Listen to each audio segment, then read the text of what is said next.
Hello and welcome to the Mighty Oak Show today. Glad to have you with us and looking forward to a great show. Before we jump into our conversation, I want to remind you that are watching on YouTube, if you have not yet subscribed, please do that.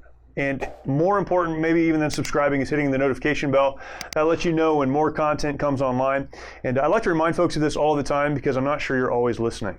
We're always putting out content all of the time, several times a week. New videos are uploaded, including this show. But you want to stay in tune to all of it. So go ahead and hit that notification bell. Put a comment in the comment section if you wouldn't mind. Share this out. That would be awesome. If you're listening somewhere else, thank you for listening. For those that are listening at Mojo 50, thank you for listening there. For those listening to the podcast, thank you for doing that as well. Take some time later to go over to YouTube and watch there. And again, subscribe and like. That would be fantastic. We're going to have a great conversation today, and it's one that is extremely timely. As you know, if you've watched the news one time in the last couple of months, the question of how to treat, how to deal with, how to manage those in the first responder communities across our country is a big question right now. In fact, a lot of folks are saying things like we need to defund the police and all of these things you're hearing, all the rhetoric that's going on in relationship to our police and fire, our first responders. It's a crazy conversation. We're not going to spend a lot of time on that part today, but I do want to talk about the first responder community. Here at Mighty Oaks, we serve three different communities: veterans, active duty service members, and those who are in the first responder community as well as their families. And this is a very important issue to us because we understand that those who are on the front lines of our communities as well as on the front lines of our country are folks that we need to support. We can't ask folks to go out and defend us and protect us and take care of us and then not support them on the other side. So this is a big issue and a big concern for us. And so I've invited actually two friends in, which is awesome, to help us talk about this today. One you have seen before if you've watched the Mighty Oak Show. Gabe Aponte is with us. He is a police officer with the Murrieta Police Department, and appreciate you coming and talking again. It's an honor to be here. Thank you so much. Second time. We don't often invite people back. Yes. So you can tell we don't have a lot of choices, so we had to invite you back. But appreciate you being here. Thank you. And Gabe is also a fellow former United States Marine. Right. And we'll talk maybe about that a little bit too. But another friend of mine is Todd Bradstreet. Todd is here. He is a captain with the Murrieta Fire Department, as well as the main chaplain for the department, and has been a friend of mine and pulled me into the chaplaincy of Murrieta Fire Department. And so we've gotten to know each other well over the last couple of years. Both men that I respect. And I respect your positions, also your faith in Christ and what your faith means to you and how you interpret kind of the world and what you're living through your faith. So appreciate you guys coming in and helping me talk about this. Such an important topic. Thank you, brother. And such a timely topic. Absolutely. Gabe, we've heard your story before, but tell it to us again for those that didn't watch the last episode with you. Yeah. So I, like you said before, I was in the Marine Corps for 4 years. I was faced with some opportunities to advance my career in the Marine Corps, but I knew that it was time for me to get out, and I knew that I wanted to be in law enforcement. I knew that I wanted to get into the field of serving people in my community. So I started back up in a different agency up in Northern California. Eventually made my way down here to Murrieta. I've been here since 2013. And how I was introduced to Mighty Oaks, a buddy and I were talking about the program, and I could tell he didn't, that he wanted to go. In my mind, I knew he needed to go, but that's because I was in such bad shape that I couldn't see myself. And you mean that you needed to go as well? That I needed to go as well, right. So we were talking, and I could tell he's apprehensive, and I was like, bro, I'll go with you. And he's like, okay, thanks, man. So we went, and on my way there, the GPS told me to go a different way than the letter that I received from you guys that said, take this highway to this highway to this highway.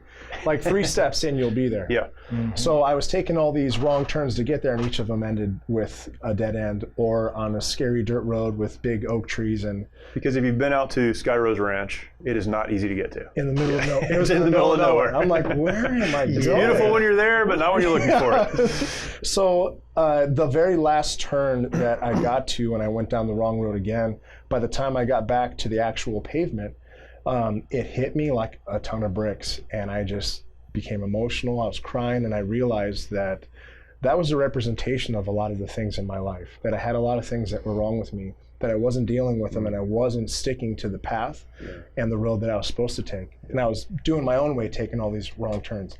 Got to Mighty Oaks and just started peeling back all these layers and all these things inside of me that I didn't even know, that I couldn't see that I was hiding because I was secluding myself in that and not being accountable. Yeah. Even so much to, in the middle of the week, call my wife, and I said, hey, I don't know when or where, but somewhere along this path, I lost myself. And I don't want to be lost anymore. Yeah. And Sky Rose Ranch is notorious for phone calls being shut off in the middle of them. So, and it was dead. It was dead quiet. And I was like, oh man, she hung up on me. Like, oh, I pushed her too far, you know. Yeah. And then she was crying, and she said, I know that. I just didn't know how to tell you. Yeah. So Mighty Oaks did a lot for me to help me to uncover all of the things and emotions and feelings inside of me that I didn't know were there, and that helped me be better. When did you become a Christian?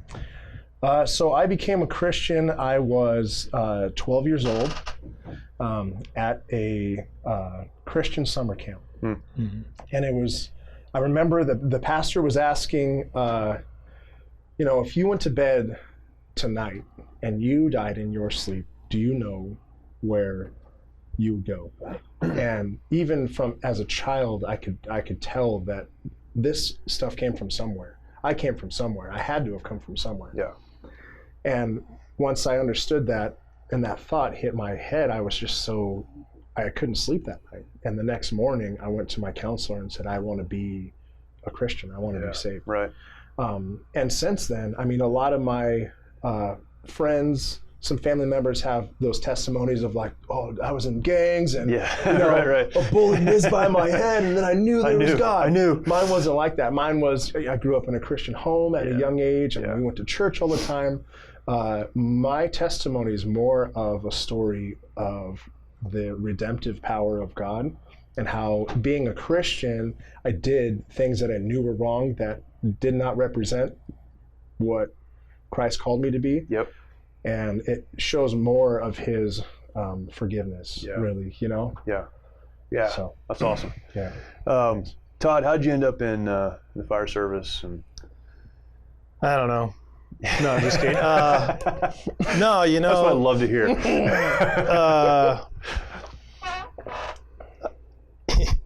Oddly enough, I had no clue what I wanted to do when I got out of high school, and I was a bit of a knucklehead back then, and it was kind of funny. We were on vacation with my family, and we're watching Backdraft. Yeah. And my sister says, you should do that. And I'm like, oh, that looks cool, okay. But I had no clue, and so you go to college, being a new guy, you don't get any of the classes you want. So I saw this fire science. I said, okay, well, I guess I'll get my general ed knocked out of the way. Lo and behold, it was the fire service. And, it was chief's up there, and he's talking about the fire service, and I was like, that sounds like a pretty good gig. So, and then that just kind of set the course and kind of went down that road. So pretty much since 19, I've been doing it one way or another. I'm 45 now. I know I don't look anywhere near that. You don't look anywhere near that at all. No. So it's volunteer, reserve, full-time in a couple agencies, and full-time, paramedic. So, but yeah, it's been a great career, and I've provided for my family very well, and rewarding that we get to serve the community and all. So, sure. By the way, I saw Backdraft 2. Yeah. And I was like, there's a part 2? No, as well. Oh. Also, and I said, no way. I was going to ask you, how many people do you think have become firefighters because of backdraft? Probably not many. Zero. But, no, actually, I take it back. That chief did say there's a huge spike in their enrollment after that movie. Yeah. Oh, man. Yeah, so. It's backdraft for firefighters and bad boys for police officers. That's right. Yeah. That's so realistic. It's It's different. Totally realistic. A little different. Todd, when did you become a Christian? Similar. I didn't have that aha moment like you did, Gabe, but my mom was a Christian growing up. Not my dad, but somewhere along the way, probably maybe in between 8 and 12, I made that commitment quietly in my room. Yeah. And unfortunately, in my class, school class, I was I don't know if it's unfortunate because, God, he uses all things for the good of those that love him. So I was older one, so I kind of got the popularity pretty quick. First one to get the car and, hey, let's go do this. Hey, let's go do that. Right. And that kind of put me down on a little path that wasn't so good for the next 9 years or so. Yeah. And actually, Hume Lake, they do a firefighters retreat. Yeah. And we were all supposed to be there this year. That's right. It got canceled. That's right. That's right. And but that was kind of the knock on my forehead, like, hey, dude. And I still remember, my wife and I are sitting together, and I'm like, man, I can't believe I've strayed, man. I'm that one that says, you're the one that needs to be rededicated. Sure. And I jumped up and ran out of my seat, and she's like, what are you doing? I said, I don't think you know all the stuff that's going on in me, right. And but yeah, so that was 25, so about 20 years ago now. So, and that was when I said, I'm going the right way now. So. You've been a great testimony to me, a great example, knowing you in the last couple of years, to see how authentic your faith plays out as you lead, firefighters, and as you serve, and as you do the job that you do. At what point in your career or in your life did you decide, firefighting is what I do, right, but I really want to be involved in ministry and I serve. That's who I am. Yeah, so that's kind of what I say now is firefighting is my vocation, but it's not my passion. So, even though you had the 5th best rescue in the country 2 years ago, true story. True story. It's on the internet. You can find it on the internet. So it's real. Yes, thank you for embarrassing me. Who brought it up? He did. Tongue-in-cheek joke. He said it himself. I say it's you're very good at what you do, but that was off the air, Jeremy. now it's on the air. You're very good at what you do, but that's not what you're passionate about. Right. So I don't know. It's just that one thing where God opens a door, and I always want to step through it instead of slamming in his face. And the more I just go down that road, the more he kind of steers me on which path he'd have for me. So, even before I met you, PTSD and the police, firefighter, suicide rate through the roof, all that. Yeah. And so I just started getting into that, going, man, I got to be part of that. How can I? And so I started taking some peer counseling classes and became one of our peer counselor. But, for me, I always noticed that we do really good about the mental health and physical health in the fire service. Yeah. But there's that third side of us, it's a spiritual, and nobody's doing anything. Right. And I remember long ago, a chief telling me, find something that you love that no one else is doing and go do it. Oh, that's great. And, we had Chaplain Todd at the time, but because of the recession, he wasn't able to be fully connected, and it was kind of, there's nobody there to take it and lead it. And so I actually went to talk to the pastor at my church and say, what would it take for me to be that role? Yeah.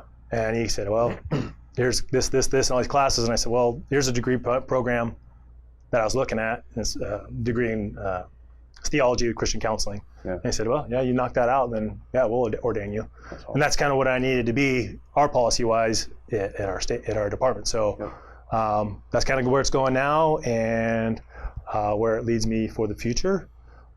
We'll see. I think even when I retire, I'd like to stay on as a chaplain with Murrieta, but the more I follow my passion, it's looking like the shorter the fire career is going to be. Sure.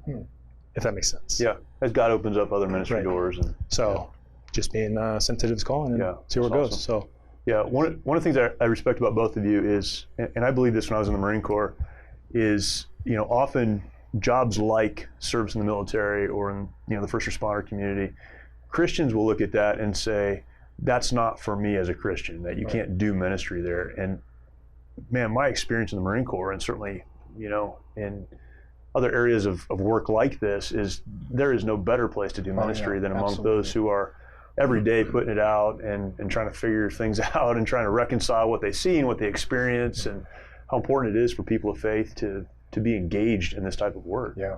Absolutely. We'll talk about some other things as we go along this, but let's just start at the top. What are some of the issues? Todd, you mentioned the suicide rates.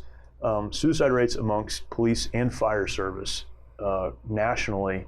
It's interesting because the Veterans Administration does their best to collect this data, this information. There is not a common database for law enforcement or fire suicides. And it's assumed that because when a police officer or firefighter takes their life, it's typically their friends that are responding to that, or their coworkers that are responding to that. A lot of that's not reported. So there's not a clean number on what that is, but it's believed nationally that it is much higher than even the 20 a day that we talk about in the veteran world. Right. What are the issues that first responders face, police officers and firefighters? I know your experience isn't the same, but it's similar. Issues that you face, experiences that you have, maybe a lack of ability to process those things as you move along. Talk about why it is that folks in the first responder community struggle so much with depression, anxiety, and ultimately many suicide. So I think first you have to look at the foundation of why somebody would go into our line of work, right?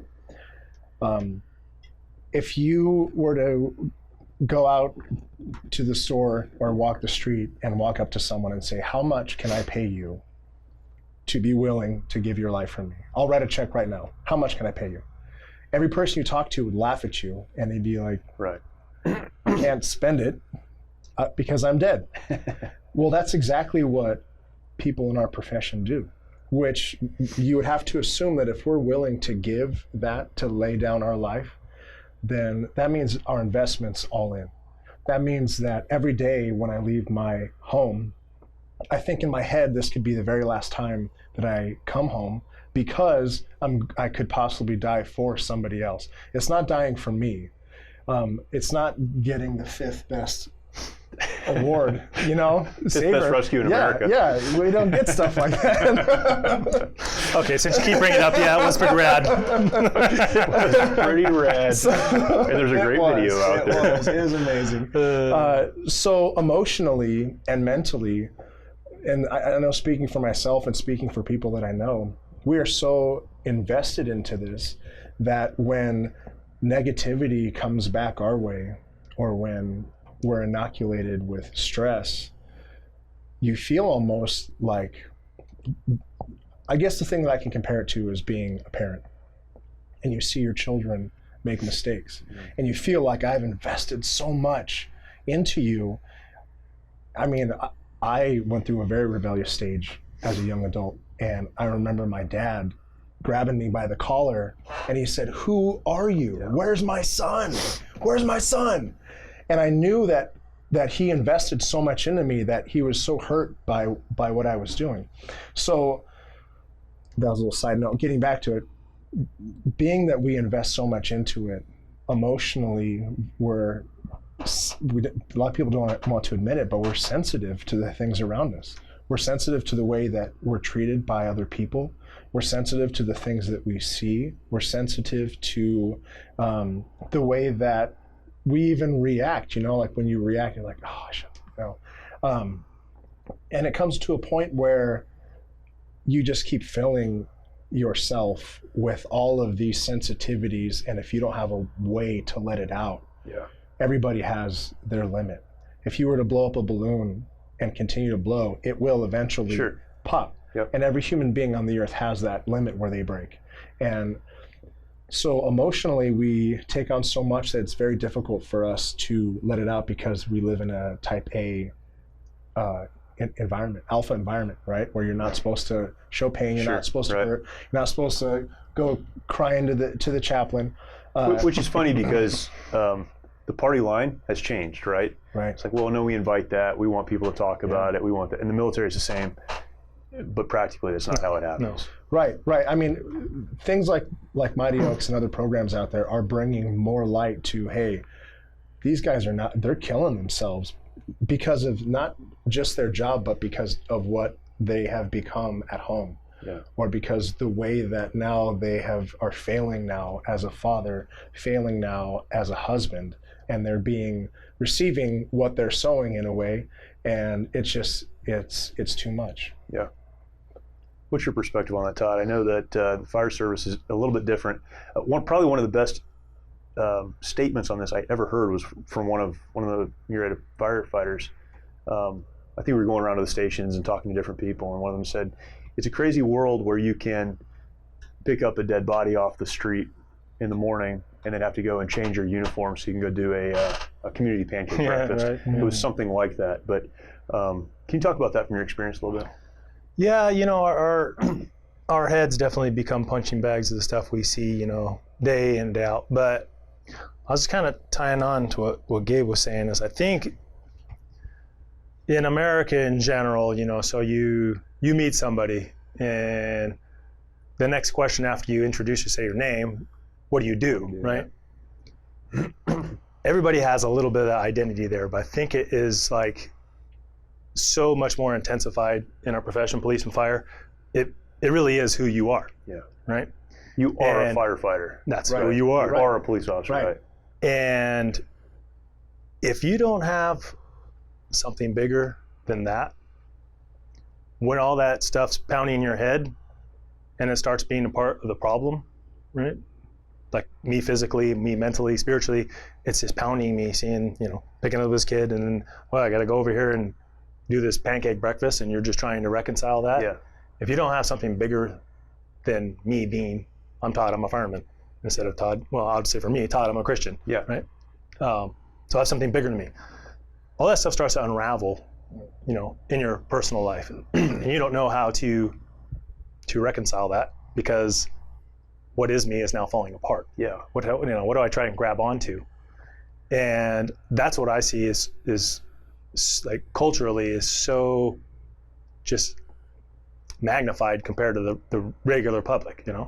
You tell some of your firemen, oh man, you're like you're celebrity, right? Yeah. Yeah, I'm a hero, all that, and that's who I am. And when those things that make me who I am start to pull me apart, and what I'm noticing is like the sleepless nights, coming home, I'm crabby, and my wife's like, dude, what's your deal? Starts affecting my home life. Yeah. And my identity is really what's kind of my problem, I guess, if that makes sense. And trying to get guys to recognize that, ultimately I would say, hey, I want your identity to be in Jesus, but something outside of, I'm fireman. Yeah. What happens when that career injury happens? Now you're no longer a fireman. Then what? Yeah. So that's why I see like such a tie. Same with the military, right? It is. You take that away. Yeah. Now I If got that's nothing your else. identity, then So worry. that's where the suicide starts to come in, is because I got nothing else. Mm-hmm. And what's crazy now is I remember more towards the beginning of my career when people say, what do you do? And I say, I'm a police officer. And they were like, oh yeah, that's cool. Yeah. Like you get to drive a police car? Well, yeah, that comes with the job. Part of the job. To now, I mean, about a month ago, I was in the gym working out, and a guy was talking to me about maybe like working out with him. And I felt like I needed to first let him know that I'm a police officer so he can make a decision on if he even wants to work out with me anymore. That's crazy. Interesting. And like you're saying, when you're so tied into that job and you don't have an outlet, then now you start feeling ashamed of actually who you are, almost by osmosis with everything else going on in the world. I mean, now more than ever, that care, like you were talking about, is so crucial and important. Why do you think the public at large, just community people, they can't understand it, but don't have a better grasp of that? I feel like for police officers, it would be kind of the other side of the same coin. For police officers, people in the community see you as being negative all the time, being down on all the time, chasing after them all the time. You enjoy, seeing people get in trouble or whatever. And on the fire side, it's almost the opposite of the same thing, where your world is probably amazing because you get to drive the big red truck, which is better than a police car, and recliners. But there is a complete disconnect from the people being served to the ones doing the serving. They do not understand what it is that you're actually doing. Why is there such a disconnect between? Why do you have to explain what you do and then let people figure out if they want to be around you? Why do people assume that the firefighter's life is, I don't know, all sunshine and roses or whatever? Why is that? Why is there such a disconnect? I think if you start to look at, you have to ask the question: is the glass half empty or is it half full? So who are you choosing to listen to? We get a lot of negativity while we're working because the people that we are interacting with have committed a crime one way or another. That's why you're there. Yeah, that's why we're there. Right. But from the victims of it and people like that, or when we're off duty or when we're in a parade or something like that, then we get a lot of that affirmation, especially in this community. Yeah. Especially in this community. Yeah. So generally speaking, when people call us, not necessarily call you, people call for other people to have you come. But when people call us together, it's their worst day of their life, right? Right. Otherwise, they're not calling. Right. And we come, we help them maybe get better or help them go with their worst day of life on your side is because they did something really dumb. I'm a consequence. And now you're right. So, but that's not always true because you guys were there on that rescue, right? That's true. You helped just as much. As first responders, we go to those. We're able to get there quickly to do CPR or, when there's a fire, I'm like, yeah, it's on fire. Hey, we just had one the other day. You guys were there before us doing CPR on the guy before we got there. So I think that's what the public forgets. I guess that's my point. I almost kind of forgot to go back to the point. The public forgets all those positive community interactions that go on too. And if, from my perspective, taking the bad guy out, well, I shouldn't say bad guy, a guy that's committed a crime off the streets and using that hopefully to awaken his eye to the error of his ways, that's a positive thing. Yeah. But most of the public doesn't, that's the world we live in, doesn't understand, like, hey, this could be a way that God's smacking you upside the head and getting you where you need to be, man. They don't see the totality of what you're involved in and what you're dealing with. Well, and that saying, what is it? The squeaky wheel gets the grease. Gets the grease. Oil. Yeah. That's true. In our line of work, especially mine, because there's so much scrutiny on it. Yeah. In every single line of work, no matter where you work, there are people that work there that should not be in that job. It doesn't matter the profession. It doesn't matter where you are. You could just like you shouldn't be here right now. Just like in my line of work. You could go into Chevron, and the person behind there, you're just like, this guy should not be working here. Yeah. And in law enforcement, there's a great penalty for that, and which there should be because we're given so much. We're expected to produce quality work 24/7. Yeah. So when we see what's going on with these people that are becoming the squeaky wheel, that's not the majority. That doesn't represent all of us. Right. Because I would willingly give my life for anybody that needed it. So you can't say that now I'm in this boat where I'm in it for nefarious purposes. Yeah. The impact on you is one thing. The divorce rate amongst firefighters, actually firefighters is higher than police officers, I believe. The divorce rate amongst firefighters and police officers is extremely high. It's much higher than the national average. One of the things we forget in this conversation often is the impact that your line of work has on families. Todd, what's the impact on the family? What have you experienced and seen? And now you're involved in so much of the counseling. Yeah, so all those things that you see at work, yeah, they may tie into it a little bit. I think for us, for the most part, is although our schedule is great, it's also cannot be so great, right? So I say that as our general shift we're supposed to work is 2 days on, 4 days off, which, right, yeah, that's great. But you're gone for 48 hours. So I can speak from my experience is when we had our first baby, I'm gone for 2 days. And I remember times where my wife would come in just crying, like, please just take this baby. And I'm like, I'm at work, dear. Okay, but all right, so just hold her for a second so she can kind of, but you don't have that where I'm going to be home at night, right? So you don't have that. Now you put in the fact that fires are burning, right? You're gone. I've been gone 2 weeks at a time. Yeah. If you're having a marriage problem, the longer you're away not working on it, only makes it worse. Right. Now you say, okay, now we're having some problem, whatever. I'm gone for 2 weeks now, and our state firefighters, Cal Fire. Yeah. I mean, these guys, they work. They really, really work, and that's the nature of the state fire agency. So it's hard being away from family that long. Military deployments, I imagine, is probably similar. Sure. So anyways, I like to call that little, it's like the transition, right? Everybody has it, right? I think for our profession, like I say, because you're gone for 40 hours, your transition back to home life is going to be a little more magnified than a guy that works 8 to 5, right? And you're doing that all the time. Yeah. That transition is happening all the time. Yeah, and I wish somebody had pointed that out to me, and I had to learn it on my own. Now that I have, I'd like to share that. And that's my own little thing I call the transition. But I would explain it this way. So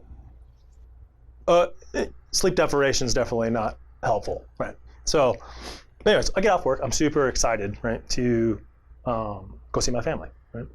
So I come home and I'm going to see the wife, give her a kiss, and I, pull in the driveway and I go, there's trash cans that I left there 2 days ago. All right, I guess I'll stop and pull those up, right? And then so hit the garage door, rolls up. Oh, there's my son's bike in my spot. That's great. Okay, let me get out and move it out of the way. And I'm super excited, and I'm a little bit of irritation, and I've been up all night, right? So I pull in, okay, shut the door, start walking, tripping over shoes, and now before I even get to the door, I went from super excited to see him, but already getting like ticked off, right? And I had a good night's sleep that night, maybe, and I walk in, and the wife's like, "Oh boy, bad night's sleep, huh?" And what I learned was, these people are living here for 2 days without you, right? Normally the things that I do, I would put the bike away, I would take the trash, I would do that if I'm home. Well, guess what? While I'm gone, my wife is also not only a mom, she's also the husband, right? So it took me a while to realize that, you gotta give her some grace, man. Like, she's doing all the job that she normally does, plus some of the things that you do while you're gone.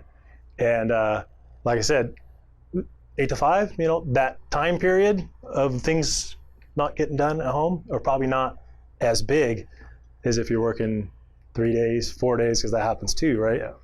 And I think, like, talking to guys, very similar in a lot of those experiences. I actually was at a dentist once, and I was sharing with a hygienist because her husband was a fireman. Yeah. And after I left, she's like, "Oh my gosh, that was like an hour counseling session," but it was all on that topic. Yeah. And she's like, "Oh my gosh, that's so like spot on."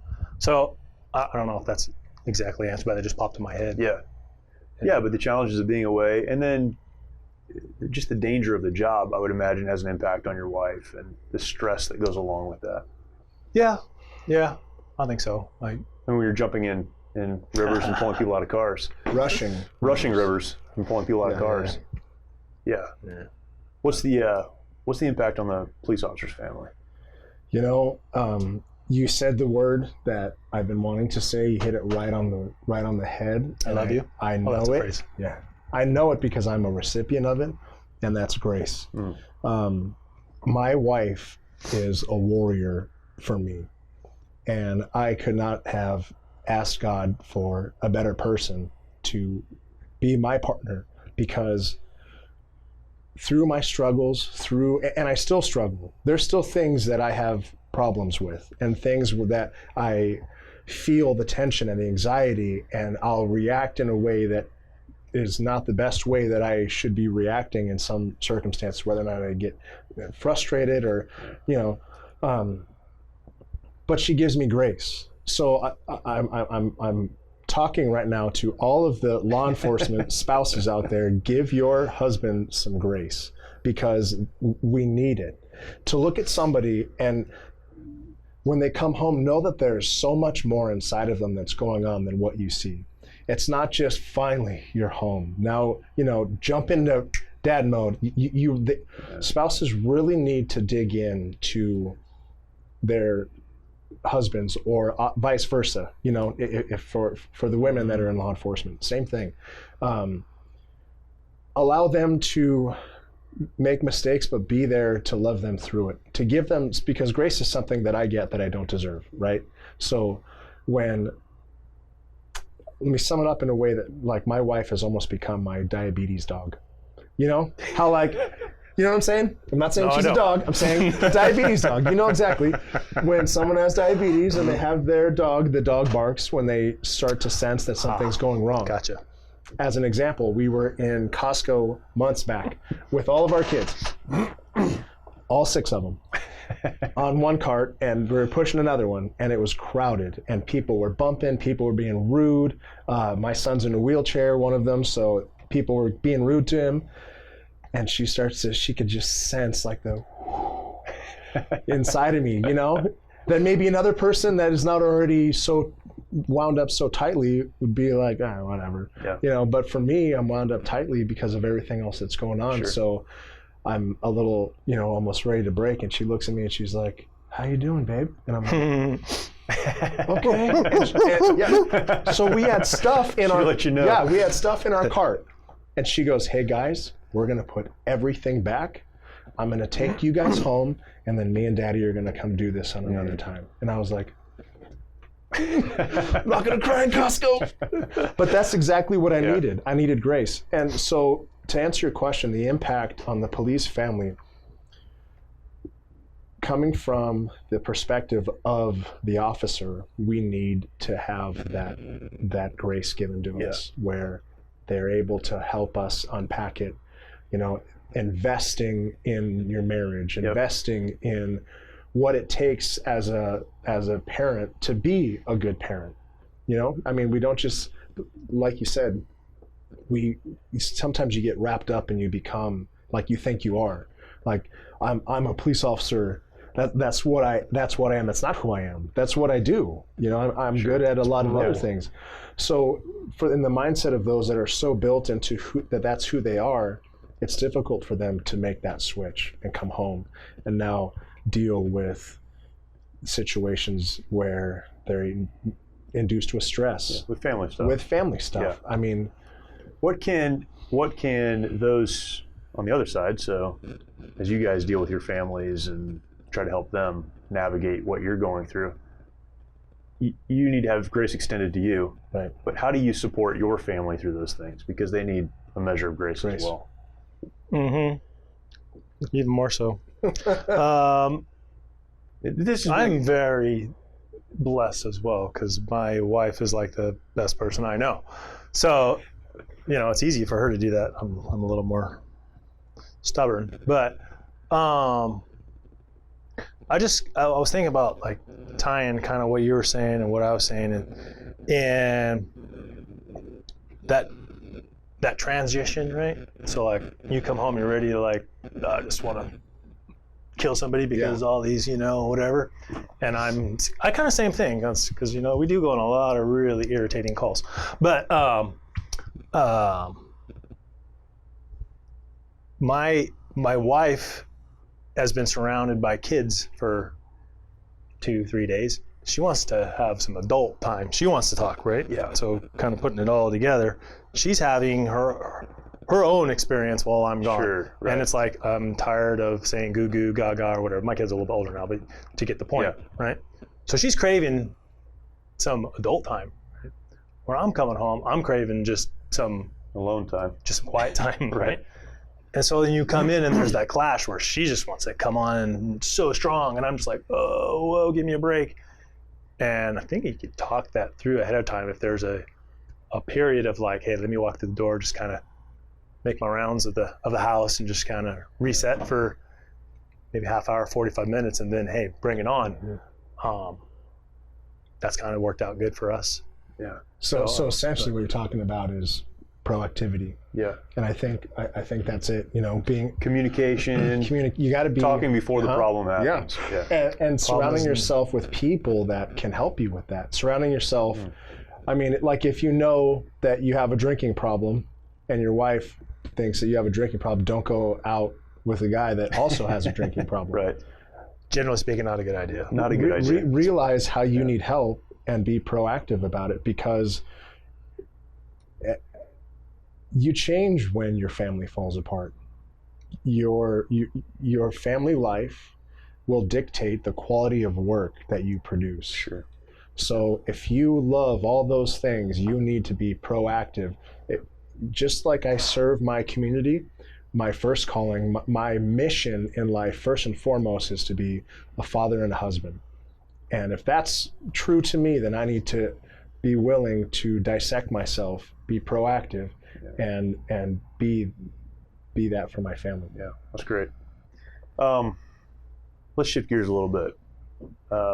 Let's talk about community support.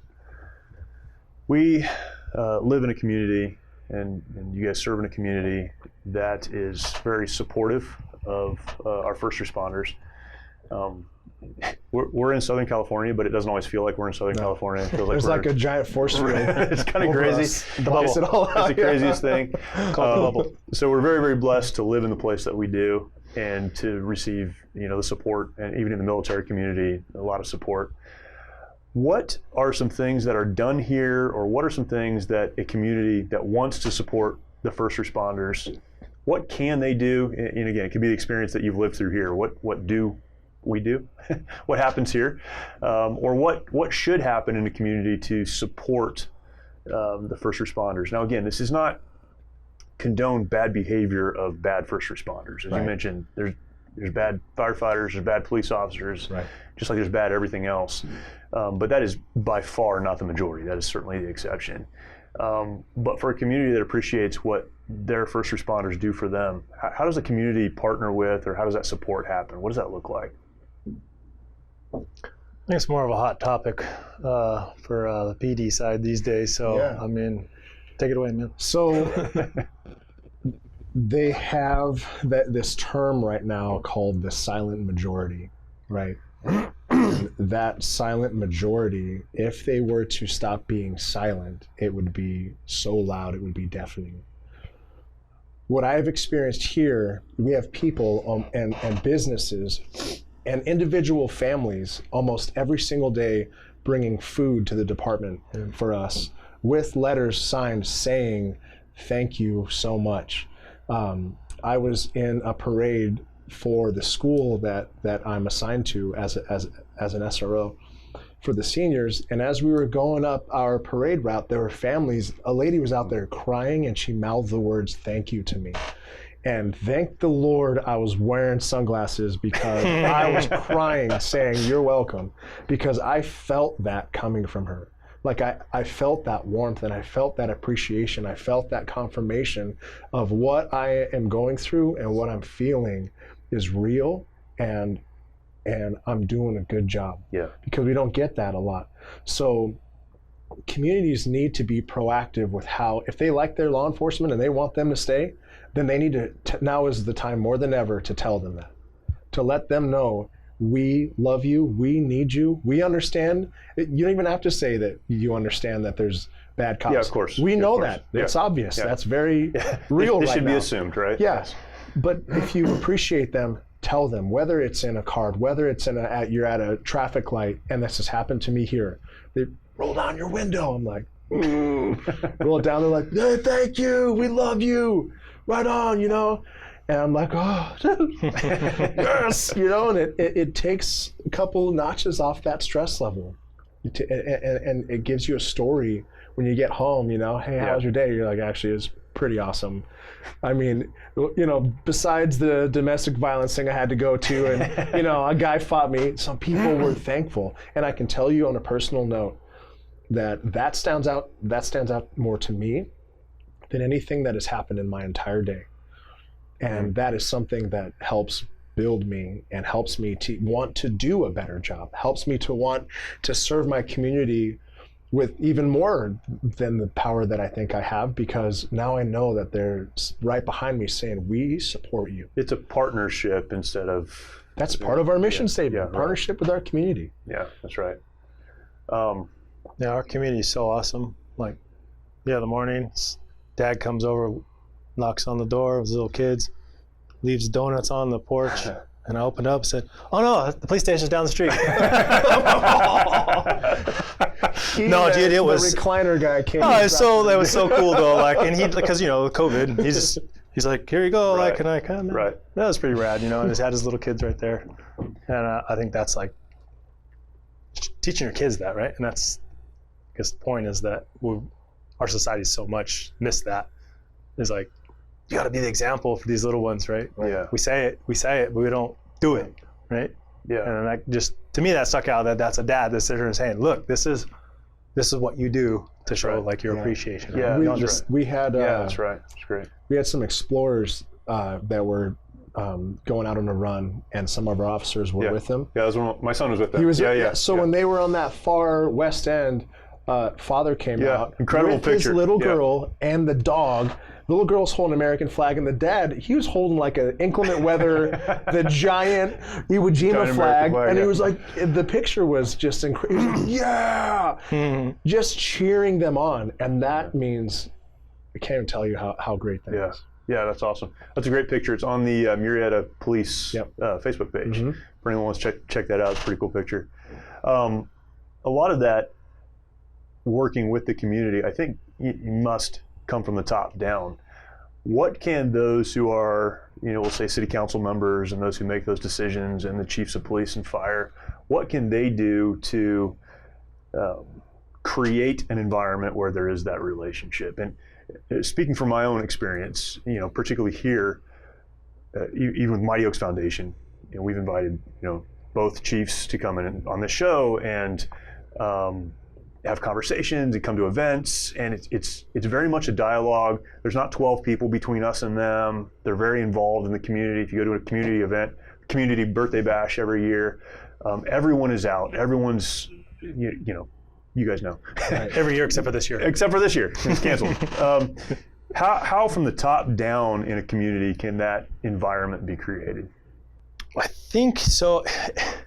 So asking the guy, like you say, our communities really they really step up for us. So I mean, for me, I feel like it's hard to speak because they really do love us and they show our appreciation to us in our community. So I started to think, and if I was in a inner city where it's really rough, I'm not sure. Like what would you say for? Because our chiefs have been very proactive. We have this Citizens Fire Academy where they come out and and we do, like you say, pancake breakfasts, and so we really do a lot of involvement in the community. Is that there in the big cities? I don't know. I'm not sure if you could speak to that, but that, like I said, maybe that is why our community is very supportive of us, because we're in the community and we do. I know you guys do, like the like you do the Pause for Laws, and you guys are in the community a lot too. So, so I think the example of that is to visualize when we talk about partnership with our community is almost like a handshake. Like you have to give, you have to come. It's not just 100%. 0%, it's 50-50. So when you have first, when you're talking about the quality of work, you need to go to work as an officer first and give that quality of work, because then you can start to be proud of what you're doing and start understanding that, hey, I'm giving, this is what I'm giving to you. Now I want you guys to partner with me. And talking in terms of what you were saying with city council members, chiefs, what can they do? There's that saying, you won't know anything about me until you've walked a mile in my shoes, right? When you are in those positions, it's very important to know the heartbeat of not only your community, but of your officers. It's very important to roundtable, to go to the briefings and saying, hey, listen, guys, I know the world's upside down right now. What are some of the things you guys are struggling with? You know, whether it's the chief that does that, whether it's the sergeants, whether it's the lieutenants or the captains, but someone in the supervisor level should be asking those questions, because the departments generally are built on the back of patrol, and they're getting the brunt of the damage that's coming. So to ask them, hey, what are you guys, what can I help you with that I could help, shoot up the chain of command that might help you guys? What are you guys feeling? And that, I think, will give them a good idea of how to now propose ideas that would better have a partnership with the community. So both sides are coming with all they've got. Yeah. Yeah. Awesome. Kind of feel like that one's kind of a hard one to answer without, trying to stay out of politics. I guess that's what I'm. Well, but it is very political. I mean, that's, and that's right. That's an important aspect of this. If you're the people that are above you don't support you, then it's going to be kind of hard to. So, but we're certainly blessed out here with that. So, and it does seem that our the leadership in our city and our community do not make law enforcement, fire, and other services a political pawn or tool to be used to garner support from the community. Right. It's just so much integrated into what happens here. I was thinking, you mentioned the Explorer program. My son's been an Explorer for a number of years. He wants to be police officers. Want to be a police officer forever. He will be a police officer because I think that's his calling. Awesome. But our involvement with the Explorer program, the fire department has an Explorer program as well, is that there is support.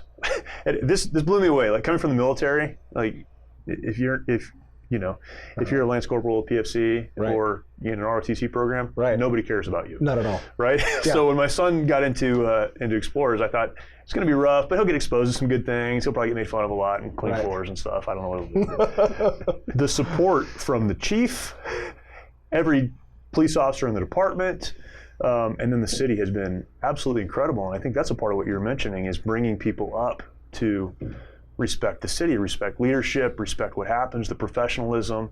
But you have to teach that to young people to really generate their desire to continue that legacy, and how important that is. And I'm not sure that happens everywhere. Well, I mean, you look at the opposite of it. Look what's happening in New York as an example, where the mayor has essentially taken the officer's ability to safely get somebody into custody, saying that if you put pressure on their diaphragm, whether it's accidental or not, it's a criminal offense, a misdemeanor that you will be charged and held accountable for.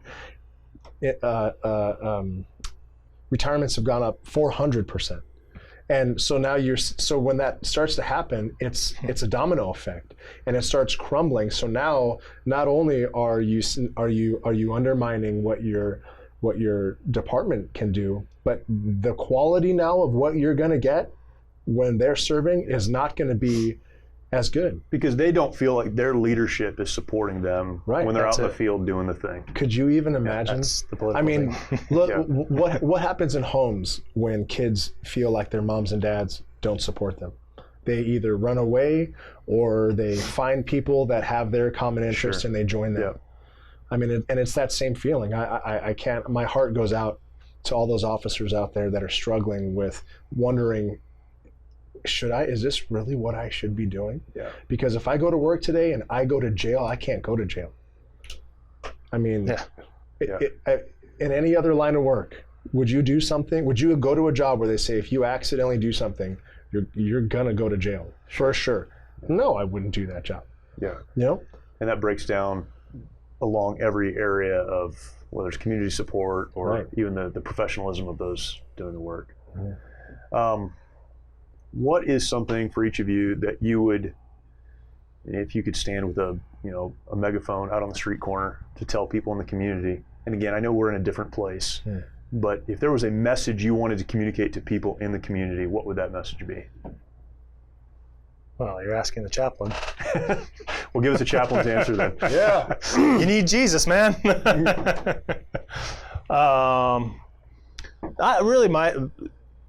It's kind of hard because of what everything PD's having to go through right now. I point it back to PD and say, man, you got to support these guys. Like, this is crazy. Like, what are we doing? Like, that's my message. Like, it's through my head right now is like, okay, so I go to the grocery store with we call it the Class B uniform or with our badge on, right? And I've had multiple times where they say, hey, hello, officer, how you doing? And they're like, well, I got a gun, but hey, how's it going? We'll actually fire. Oh, okay. But if I've gone in with my fire t-shirt, never had, officer, how you doing, right? It's always, oh, hey, fighter, right? These days I'm thinking, well, do I want to be wearing my badge? And that's a sad day to be in, to be even thinking that. Yeah. And so that's my thing. It's like, hey, you guys we gotta fix this, man, because this ain't right. Mm-hmm. Right. That's why I showed you my flags earlier. That's right. Yeah, I loved it. Yeah, thin blue line flag. When the firefighter puts up a thin blue line flag. Yeah. I would say the community and the police department, we should be considered a family, or like one body.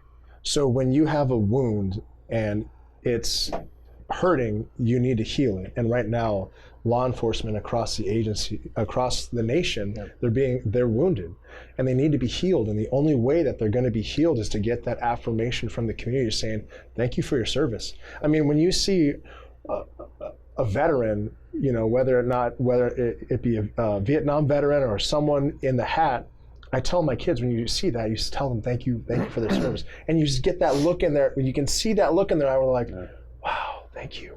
Yeah. And that needs to happen today, now more than ever. The other day I wore my thin blue line shirt to the store. Before some other things happened going on in the world regarding the thin blue line. And I got a sick feeling in my stomach, and I had my 2 kids with me, and I was feeling defensive, almost like I was expecting someone to say something to me regarding that in a negative way, and I shouldn't have to feel like that. That we are the thin blue line because we stand between the good and the bad, you could call it. We are that front line, and I shouldn't have to feel ashamed of being what I am because of some other things that are happening across the nation. So I would say to the community, if you appreciate your law enforcement, find a way to tell them, whether or not it's on Facebook or Instagram, or whether or not you just see a cop and you say, hey man, thanks for your service. I mean, that's all it takes. Yeah, you don't need to go buy them stuff. You don't need to do anything. Yeah. Just say, hey, thank you so much for your service. Thanks for what you do for our community. How about tell your elected leaders that you support the PD? Let them know, hey, this is an upside down world where the good guys are the bad guys. It's crazy. Yeah. It's crazy. So, and we're not going to let that happen in this community. Negative. Yeah, that's right. Yeah. So we'll finish up with this question. What is the importance of faith in the work that you do? So I'll start with the chaplain. Well, going with that identity thing, it's not just my work. It's important for every aspect of me. But tying into my work,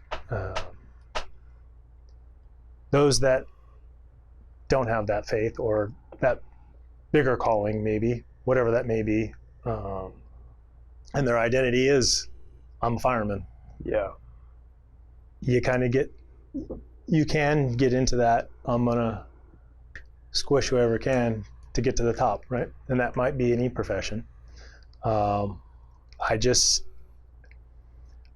feel my faith helps me to stand back and see people more and be more relational, that this job is a means for me to make connections with people, invest in their lives, and there's a lot of hurting people too. Not even just in the fire service. People we go on. Yeah. It's an opportunity for me to invest in these people, right? So if you're listening to this, and maybe you don't have a faith, think of it that way. Think of that the people you work with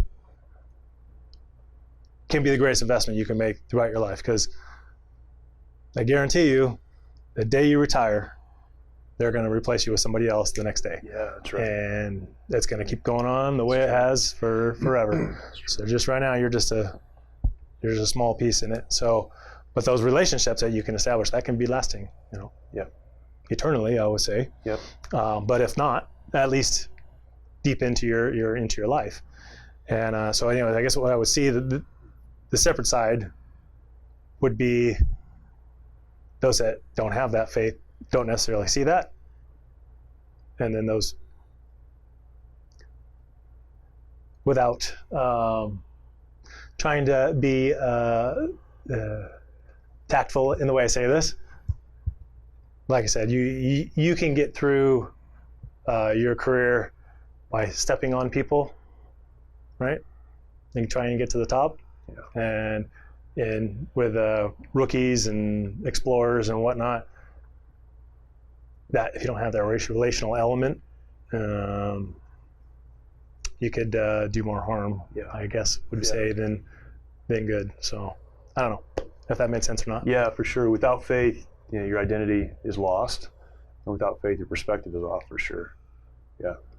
If you have that identity in the right place, you can see that these people are in need of grace, and maybe you can help be a part of that in their lives. Yeah, that's great. That's great. What's the role of faith as a police officer? For me, I feel like it's one of those, I'm not only the president, I'm also a client situations, because I know firsthand that faith has given me not only purpose, but a peace that there's something more than this. Yeah. And that there's something bigger than this. Yeah. As a young teenager, my parents would drill into my head when I would sloppily clean my room, do everything you do as if unto the Lord. And people that I would work with, I was blessed to work with some really solid Christian men in construction that helped me, learn a couple of things. They would always say, do it as if you're building it for God. Do it as if you're building it for the Lord. And in law enforcement, it's that same mentality. Do what you do. It gives you the idea and the knowledge that you are doing it for something bigger than just the person that you're looking at. Yeah. And that and it also opens up that concept of there's some major accountability, helps you to truly get, and I know that there are people that do not believe what I believe, and they're solid people, and they make the correct decisions, and you can trust them. They have integrity. They can do the right thing when nobody's looking.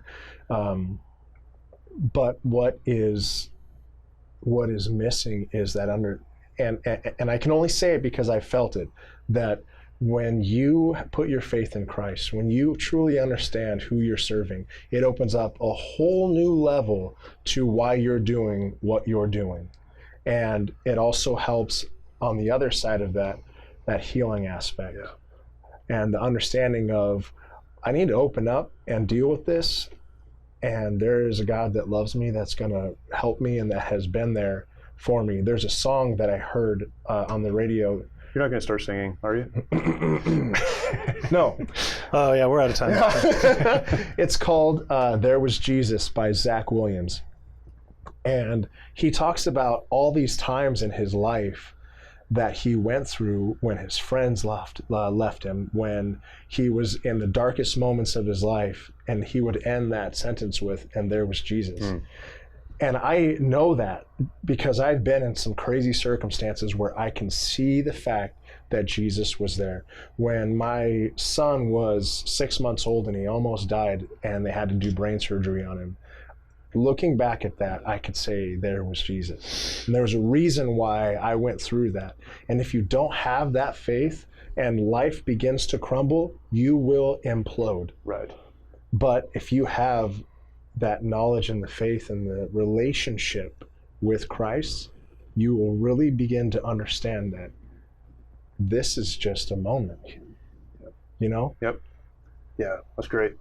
Like closing up here, but one verse that I really like is Jude 1:23. And it says, "Snatch others from the fire and save them."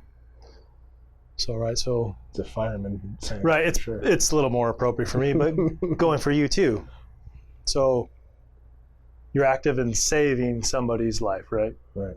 Maybe we do CPR, pull them from a river, whatever, right? I feel like we talked about that before. We save them, right? Or we snatch them from the fire, Yeah. right? But that's not what saves them. Right. All you did is delay them dying, right? Sure. What saves them is a relationship with Jesus Christ. Right? That's going to be the eternal thing. Right. So I guess for me, putting it in that perspective, having that faith, I always want to take it one step further.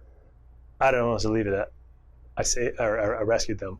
I actually want to save them. Right. And that doesn't have to be physically through a flame or a rescue or whatever. Yeah. It's a day-to-day interactions. Right?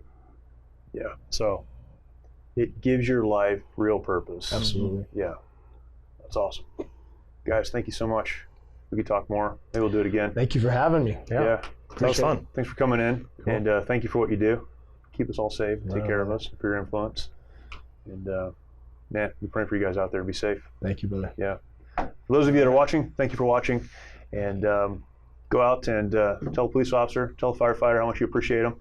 Communicate to your city council members and those who are in leadership in your communities that that's the way the entire community should be acting and behaving. Support those who support you. And if we can do anything for you, please let us know. Again, if you're listening somewhere and not watching, go over to YouTube, subscribe, hit the notification bell so you can follow us and share this content out. Thank you. We'll see you next time.